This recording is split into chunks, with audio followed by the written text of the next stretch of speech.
올해 대학 입시는 의대 증원과 무전공 선발 확대 등으로 그 어느 해보다 변수가 많아 수험생들에게는 혼란스러울 수 있습니다.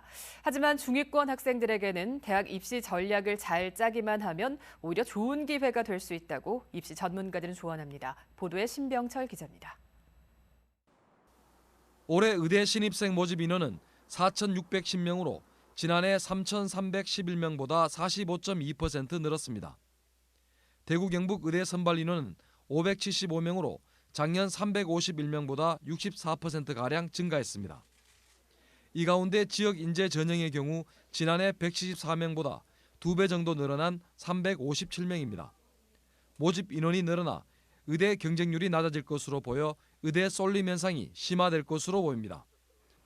의대보다 합격 점수가 낮은 이공계 학과로 지원하려던 수험생들이 의대로 방향을 바꾸고 이른바 N수생들도 증가할 전망입니다. 의대 가려는 친구들은 살짝 등급이 낮았더라도 좀 더 꿈 포기 안 하고 조금 더 높게 내므로써 약간 자기가 하고 싶은 직업을 가지려는 그런 목표를 가지고 있는 것 같습니다. 다들.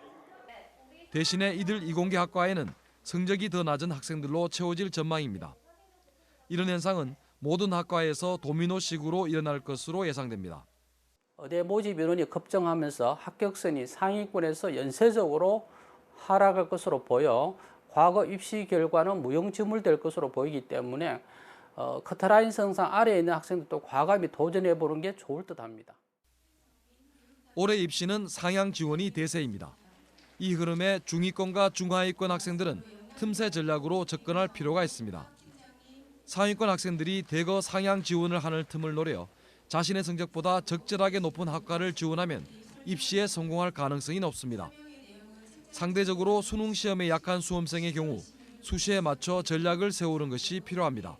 자기의 위치를 좀 정확히 알고 수시에서 좀 안정적으로 또는 공격적으로 원서를 쓰는 것이 필요하다는 생각이 듭니다. 그리고 최상위권 학생들 같은 경우에는 수능 최저를 맞추는 것이 관건이다라는 생각이 듭니다. 올해는 무전공 선발이 크게 늘어나는데 문과와 이과로 나눠서 뽑지 않을 경우 표준 점수가 높은 수학에 상대적으로 강한 이과생들이 유리한 점도 고려해야 합니다.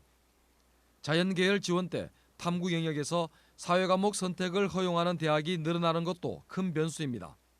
수능 선택 과목과 관계없이 자연계열 지원이 가능한 대학이 146개교로 증가하면서 중위권과 중하위권 학생들의 인문계열의 자연계열 교차 지원 증가와 자연계열의 사회탐구 선택 증가로 이어질 것으로 보입니다. 전국 42개 대학들이 11,266명을 뽑는 논술 전형에도 관심을 가질 필요가 있습니다. 논술 전형은 전체 모집 인원의 3%대에 그치지만 내신 성적이 낮아도 합격이 가능한 만큼 수험생들이 노려볼 만하다고 입시 전문가들은 조언하고 있습니다. MBC 뉴스 신병철입니다.